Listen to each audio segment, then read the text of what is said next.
I tapped my foot.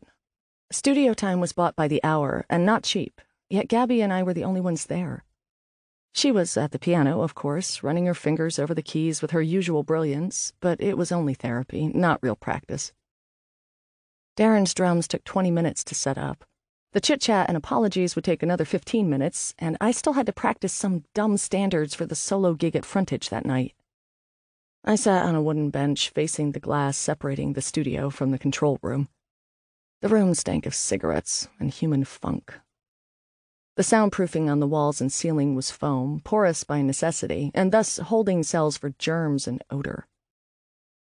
Though I thought I'd rubbed away the ache Jonathan had caused, I woke up with it, and a good scrub and an arched back in the shower did nothing to dispel the feel of him. I needed to get to work. Letting this guy under my skin was counterproductive already. I whispered, "I've got you under my skin." Then I groaned the rest of the lyrics like I was in heat. No, but yes.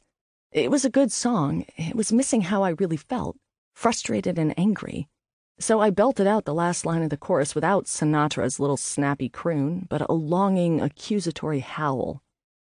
"Hang on," Gabby said. She took a second to find the melody, and I sang the chorus the way I wanted it played. "Wow, that's not how Sinatra did it," she said. "Play it loungy, like we're seducing someone." I tapped her a slower rhythm, and she caught on to it. "Right, Gabs, that's it." I stood up and took the rest of the song, owning it, singing as if the intrusion was unacceptable, as if insects crawled inside me, because I didn't want anyone under my skin. I wanted to be left alone to do my work. Having the guys here to record it so I could hear it would have been nice, but I could tell I was onto something. The back room at Frontage was small, so I needed less rage and more discomfort, more sadness, more disappointment in myself for letting it happen and begging the pain away. If I could nail that, I might actually enjoy singing a few standards at a restaurant. Or I might get fired for changing them. No way to know. I did it again, from the top.